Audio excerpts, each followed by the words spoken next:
Hey everyone, welcome to Dire Mall East. I am excited to say that this is my very first video. I am looking forward to trying to record a bunch more of me doing other dungeons in the future. I will be using my warrior and priest duo.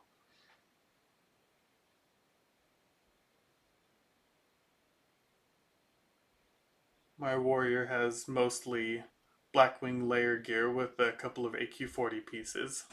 I will be in full fury spec, and my priest also has most Blackwing layer gear at this point. I have the full 8-piece Transendence, which is going to help a good amount. The set bonus for the 8-piece that adds that heal over time stacks with your normal heal over time spell, so that makes a huge difference going into fights.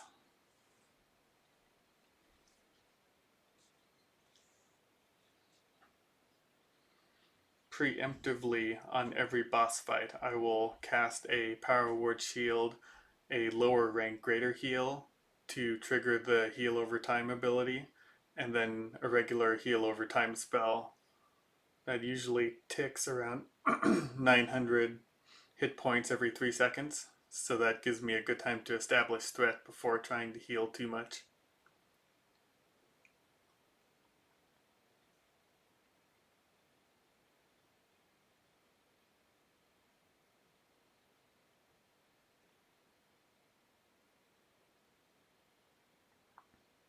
And here, I'll jump my priest up onto the pillar.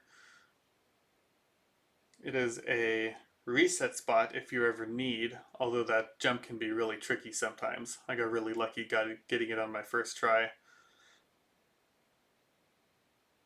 But usually up here, I never get hit from Hydrospawn's massive geyser, which causes knockback. And I put Lister in the corner here. That prevents him from getting knocked back and knocked away from any of the healing that my priest is doing. And that 50% life Hydrospawn casts 2 ads. And I will usually try to save my whirlwind cooldown for him, because that will normally either get him really low or kill him. But if I miss that, then the ads will target my priest, and they will be sitting in a place where they can't reach my priest, so it puts them untargetable.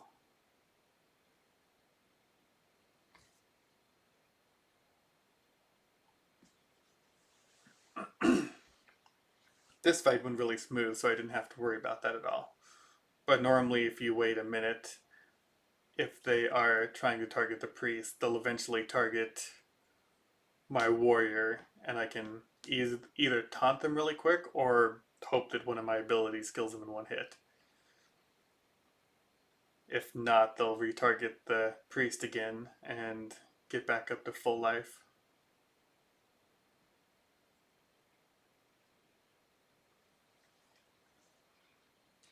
Next, we're going to head over to Lathendris. She's pretty easy to kill for the most part. One of the other set bonuses that comes with Transcendence is the 5-piece set, which 50% chance on getting hit will trigger a fade, which also helps a lot when I come across more than 4 ads, since Whirlwind can only hit 4 monsters at once.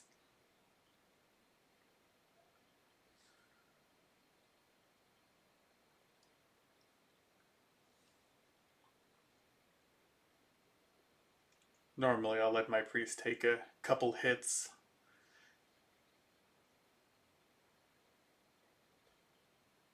especially with those imps. Those imps don't do very much damage at all.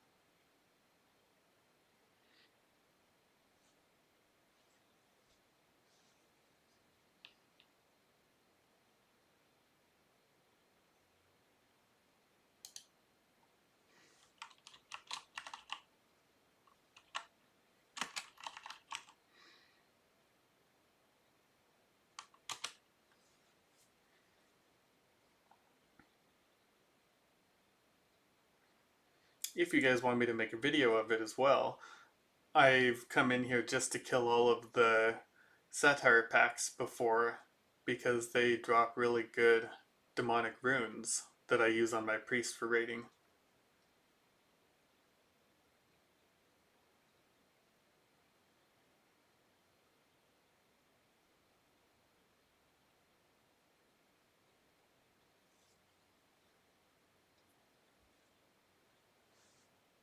I forgot to buff myself earlier, so I was doing that now.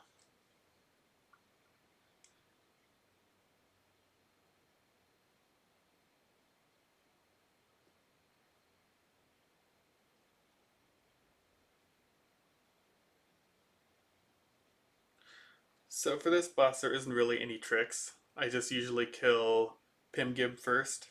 He does a little bit of damage, but he has very little life, so he dies really quick. Liftendris does a decent amount of damage sometimes, but for the most part, when I've been doing this the last couple of weeks, I've never been in fear of dying.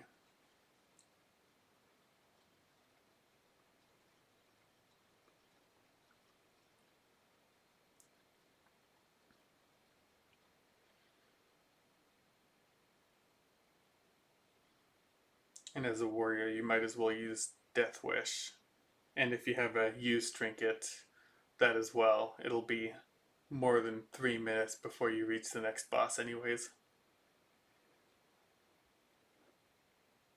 However, in this attempt, I did not use Death Wish.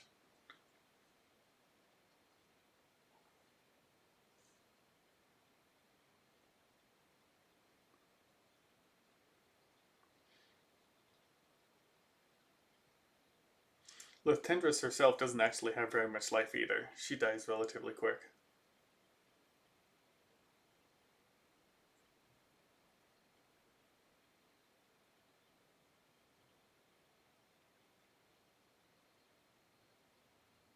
I do all of the bind on pickup items on my priest since she is an enchanter. It is a very good way of getting lots of large brilliant shards and greater eternal essences depending on the dungeon. Some bosses drop greens, but a lot of them drop blues.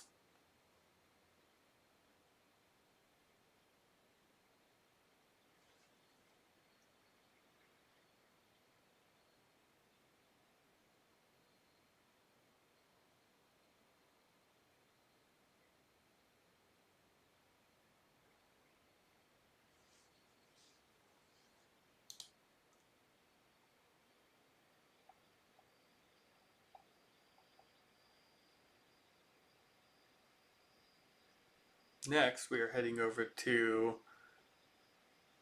Zevrim Thornhoof. He is the main boss that triggers being able to reach the last boss in the dungeon. So if you really just want to do this instance for the mining at the end, you can just go straight to him instead of killing Leptendris.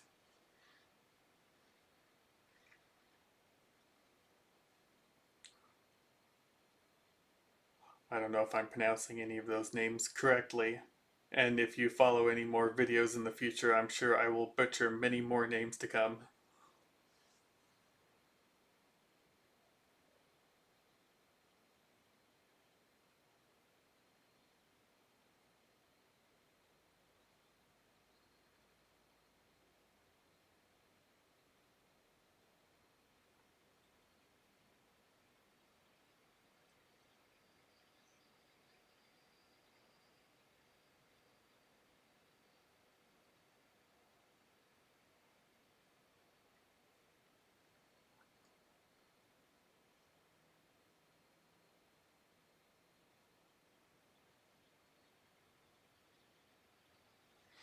So for this boss, I always start my priest over here behind that pillar. Any closer and you will most likely body pull the boss. But I try to keep my priest out of line of sight so that my priest cannot get sacrificed. The sacrifice, if hit with the damage over time ability he does, will kill you if you're a Clothy on there. Luckily, I got sacrificed anyways, but I didn't get hit with the damage over time spell, so I popped up using my instant self heal and went back to try to block any more sacrifices it hit. Normally, the sacrifice hits my warrior, and my warrior takes a decent amount of damage, but that I can live through because I can just heal. This fight went incredibly smooth. I only got sacrificed once. Normally, I get sacrificed 2 or 3 times throughout the fight.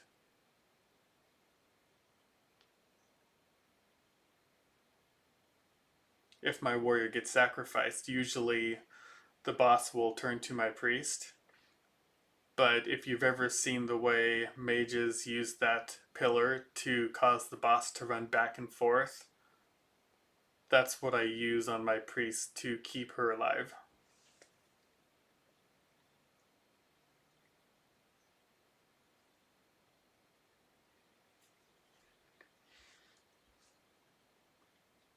Now to head to the last boss.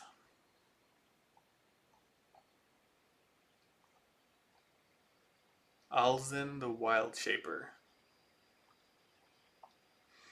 He is the hardest boss in here, for myself at least. When you get him around half life, maybe a little lower, he breaks the wall and spawns a bunch of imps. If those imps get out of the cave, they will pull all of the ads in the room. But at the same time, I've got to keep my warrior with the boss outside so I can use the pillar that's right by the cave to keep line of sight from my priest. You don't want to get hit with that mana burn ability that he does.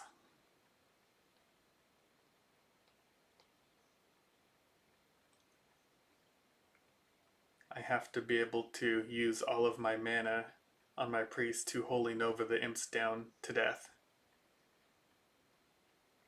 But you also have to be careful with that. Holy Nova does not draw any aggro, so you have to, which I normally do, I try to cast a shield, another low rank greater heal to trigger the heal over time ability from the set bonus, and then another heal over time. That gives me roughly 15 seconds to deal with the imp aggro, and usually I don't have any issues killing him with Holy Nova. But if I mess up the timing on casting the heals to draw aggro with the imps run out and will pull the ads.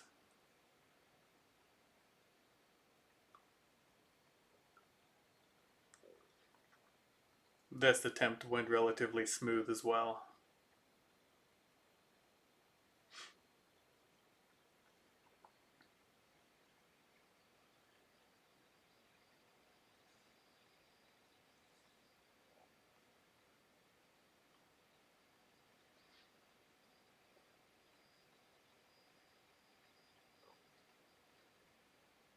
You want to make sure to try to jump down closer to the rock. If you are too far out, you can body pull the boss when jumping down.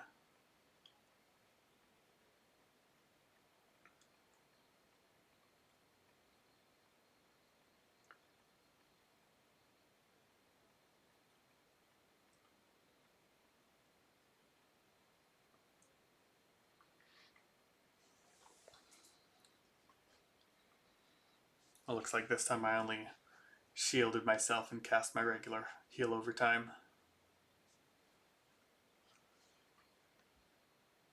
I didn't move the boss fast enough, and I think the boss might have hit my priest once.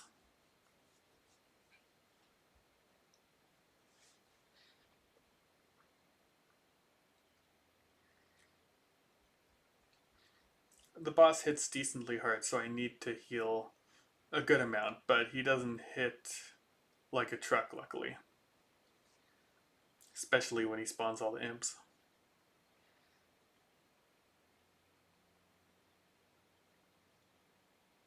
And there it goes. The wall crashed, getting my heals and heal over time up so the imps all focus my priest.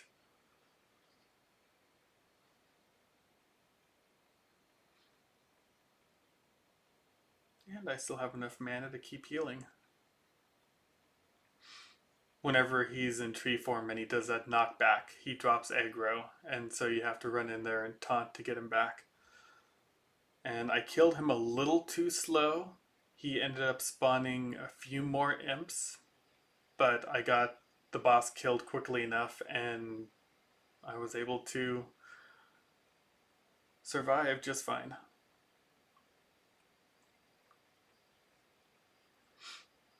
Now, if you watch the expression on my face when I loot the boss, I was not expecting it. This is the first one I've had drop for me during all of the runs that I've done so far. But I ended up getting the Forest Compendium of Dragon Slaying. I'll show it in a second. That was a nice surprise to go with this video.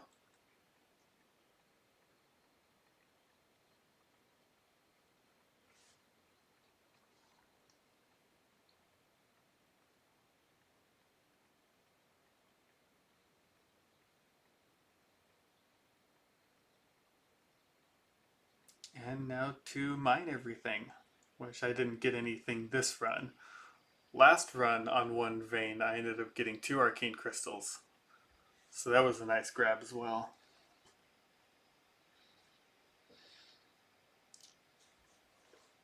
Oh, thank you all for watching the video. And if you like it, please like. And if you have any suggestions on other instances I should try to duo with my warrior and priest combo, let me know down in the comments.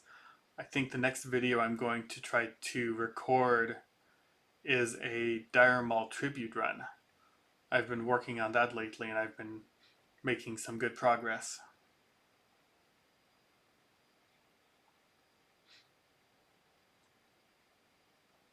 Alright, well thank you everybody and I hope to see you around in future videos.